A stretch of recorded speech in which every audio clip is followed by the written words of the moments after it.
do this one, Ebuka Obi do that one. A lot of things with Ebuka Obi. In fact, Ebuka Obi just the trend everywhere.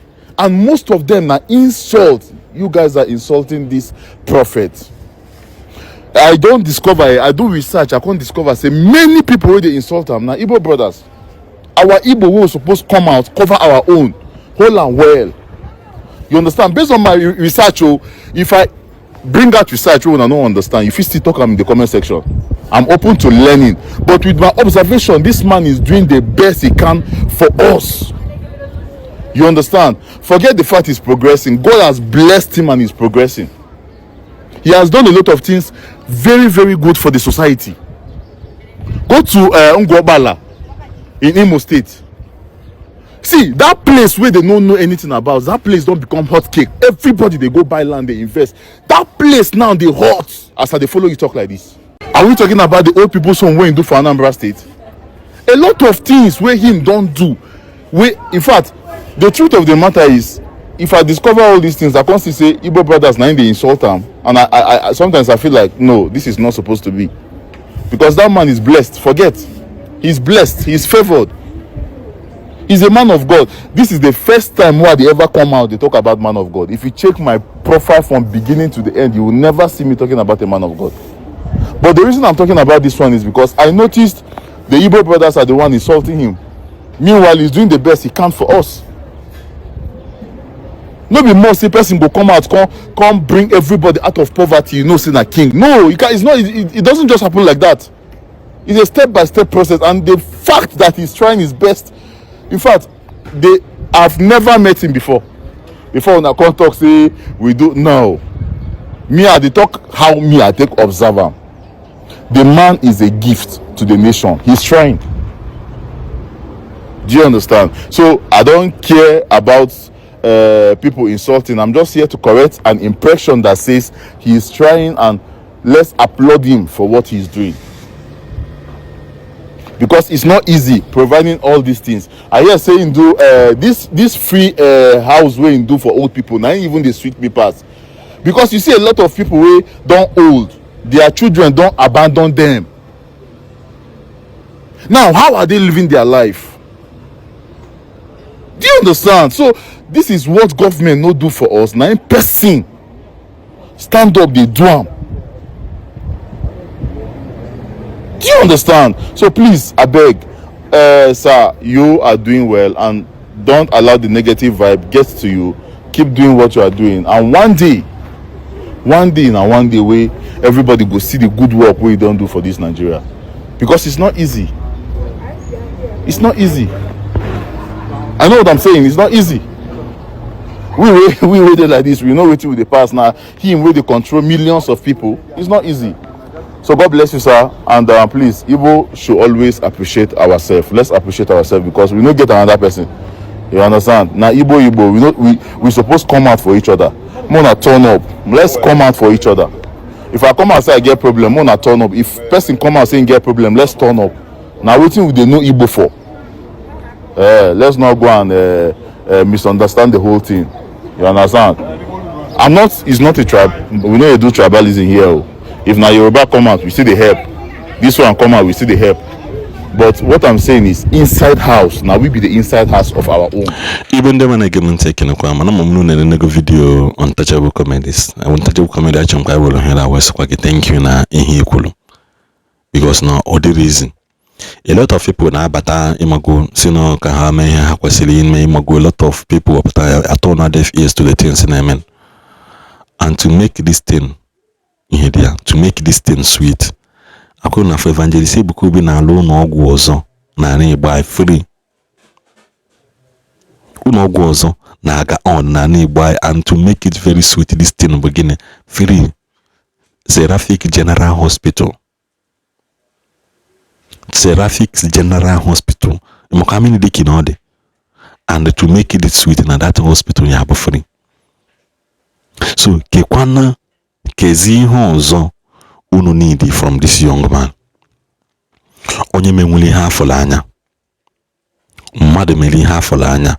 Ewen kepatasi ani preacher because na Mataya me because na Mataya is na preacher. Before Mataya say rent ya that 2 rooms or rent polo no. Chukwu Matthias rent ya imu na ahụ kpọrọ ụlọọgwụ. Seraphic Hospital nọ na Lagos has been waxing stronger. They have successfully done more operations than Matthias will ever do in his lifetime. They have successfully treated and onwere onye mma mụrụ nwa n'ụlọọgwụ a free.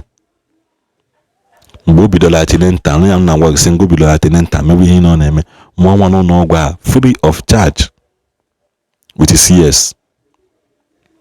Still a package kwa something nyekwa ya. N'echikwa up on ha ka makwa na keke gị na nwa si eme. What has Matthias done for the Igbo race? I keep asking. What has Matthias done for the Igbo race? Onwere ihe o ji aka. Ihe a niile bụ si bute ka eme nka ka eme nke ọzọ. And to so much hate to those people na-ekwu onwere ihe omume nwere anyị na onwere nke ame nke ọzọ ejikwa ibuje school ebe dị otu. The most important thing na ebunatakwala ya na n'Igbo bụ na ebunatara ya na n'Igbo anyị. At least all the code na Igbo anyị first. Bụrụzi nke ya na ụlọ Abia steeti na-asị kedu mgbe mmejilu Lagos, kedu mgbe mmeji wee elu ebe a. Ọ dị na Igbo anyị. Isi abịa gawa ebe alụrụ ya, isi ebe ịgawa ebe ọzọ alụrụ ya. At least eme ka the thing wee mee gịnị ihe ife nọm anyị niile bụ nwanne. I keep saying this, na anyị niile anyị abụgo ndị Igbo tupu religion abata. So we should not take away that from our subconsciousness na anyị abụgo ndị Igbo tupu religion abata. Then why are they trying so much hard to discredit a fellow Igbo man? Ị na-ajụzi onwe gị now, kedu ihe ndị omenala kwugo n'ogbugbo a na-egbu ụmụ nwanne anyị nọ na other places? Suppose ya okay na una dey eme ụka. Let me tell you one thing about this people. I grew up in N'Ugwu Hausa. I keep saying this thing regularly. If I'm talking about this, I'm talking about of experience. Enwere one thing na-achị anybody no mba na bụrụ ana Igbo anyị. Whether you stay in Lagos or Abuja or Kaduna, Kano, Zamfara, everywhere. Once na the ATC na one thing, two things na separate again. One, once na ATC na Igbo onye Igbo. And n'ime ndị Igbo a Igbo Christian. So ogobiagodu enwe ihe religion crisis anwa, they do not spare you whether ni na-agọ mmụọ ka ị na-agọ ọfọ. As long as na Igbo na onye na-ATC ya na ha ya egbu gị. So in as much as unu na-agbu n'ugba nkịtị na-asị na after all na gbasara anyị na nwere ihe ndị omenala na-enwe ihe ndị Christian ka na-egbu, let me tell you, ihe a na-asị gị na Hausa bata ọka, they don't care whether na ị na-agụ Arobi na-agụ, ha ya egbu gị. So it is a battle of you Ibugodo as being as onye Igbo Ibugodo alone. Automatically you are an enemy to the system. I repeat, for you being an Igbo person alone, you are already an enemy to the system. Whether you like it or not, this is a bitter truth. So it's done. I'm not here saying okay, na gijeje join or gijeje bolonka gimolo. No. It's about you speaking against the injustice that is happening in the land first of all. Because emelini emelan agolofina agolofan aya agololi ofo wojina na wa ugiri kanzu na. So umani ni sikononzu wepota emelini emelana aja na Igbo ba aja na Igbo. So egbu nwanne gị na-eje ụka, don't rejoice because na ama mgbu gị. Aya egbu gị when your turn came. Mordecai is Esther, don't think because you know na palace does not mean that you will escape. Is that when they are through with us, they are coming for you.